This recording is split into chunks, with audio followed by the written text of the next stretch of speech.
Que sufoco que a seleção francesa levou de Marrocos, né? Muita gente colocando a seleção francesa como muito favorita, algumas pessoas questionando, olha, talvez favorita. Não muito, afinal de contas, Marrocos chegou passando bem por Bélgica, por Portugal, por Espanha, sofrendo só um gol. E o primeiro gol que Marrocos sofre parece que é meio...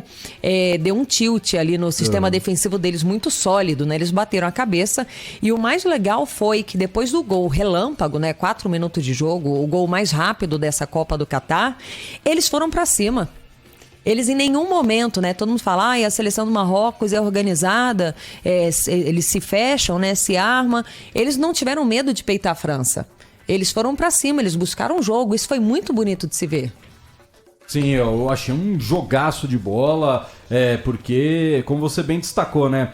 O Marrocos, ele chega passando por seleções muito importantes, consegue passar uma Bélgica que, na ocasião, era a melhor seleção do ranking da FIFA, consegue passar numas oitavas de final, jogando contra uma Espanha que tinha jogadores interessantes. Não acho que a Espanha era a candidata a alguma coisa nesta Copa do Mundo, não achava que a Espanha poderia chegar numa semifinal, disputar uma final de Copa do Mundo, mas era uma seleção com alguns jogadores interessantes. Só que, infelizmente, a seleção de Marrocos acaba perdendo alguns jogadores neste meio de caminho, né? Perdeu o Aguerd, que era o principal zagueiro, machucado. O Saïs, hoje, logo depois que sai o gol, ele precisa ser substituído também por lesão. E aí, no segundo tempo, alguns jogadores não aguentaram, né, até o final da partida, mas...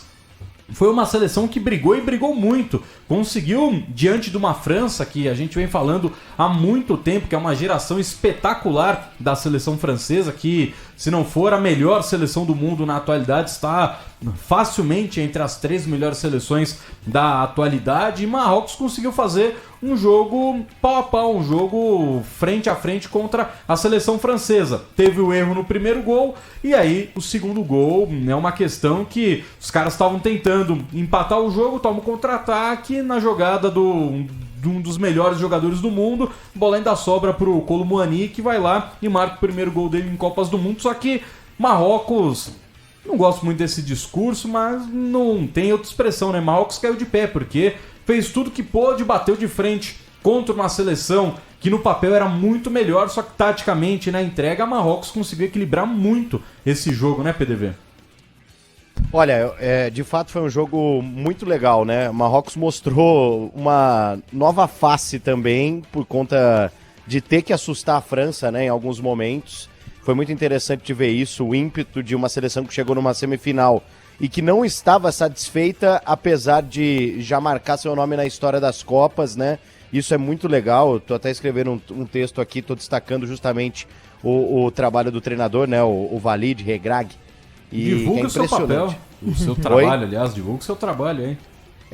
Na Gazeta de São Paulo, né? Eu escrevo uma coluna semanal, então tô aqui escrevendo a minha justamente para fazer um balanço dessa Copa do Mundo e coloco justamente essa questão de ciclos, né? Que ficamos batendo na tecla, o ciclo do Tite de 6 anos, e o Tite com um ciclo de 6 anos conseguiu parar em 2 quartas de final. Então, assim, e um técnico que chegou há 3 meses, 4 meses no Marrocos, simplesmente convocou os melhores, que o anterior não vinha fazendo, e levou Marrocos, uma seleção bem inferior do que a seleção brasileira, a mais tradicional de todas, para uma semifinal. E chegou numa semifinal e encarou a França de igual para igual, mas, obviamente, a seleção francesa tem os melhores jogadores dessa Copa. Eu acho que a Argentina, domingo, vai ter que fazer um jogo perfeito, vai ter que beirar a perfeição para ser campeã. O Messi vai ter que jogar muita bola e, do outro lado, o Mbappé não vai poder jogar para a Argentina ser campeã. Então eu coloco a França ainda como um pouco favorita. E aí, só para fechar, a Copa é muito legal, porque a gente sempre tem zebras, né? E dessa vez foi a seleção de Marrocos que foi muito além, chegar numa semifinal.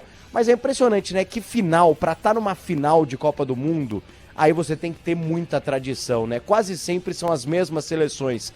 Em 2010... foi Holanda e Espanha, mas era uma Espanha que vinha tomando corpo, é uma Holanda que sempre chega para decidir. Mas a gente vê 2014, Alemanha e Argentina, 2006, Itália e França, agora 2018, 2022, né? Argentina e França, em 2018, a Croácia, agora uma seleção claramente que é uma pedra no sapato. Mas assim, para você estar numa final de Copa, por mais surpreendente que seja uma competição, tem que ter muita tradição. E aí a gente vai ter a final dos sonhos domingo, porque é uma passagem de bastão, né? Independente do que acontecer, é uma passagem de bastão. Se o Messi ganhar a Copa, é uma passagem de bastão pro Mbappé. E se o Mbappé for bicampeão do mundo, é a consolidação de uma nova era que está por vir e a saída de cena do principal jogador que nós vimos de 2000 para cá facilmente.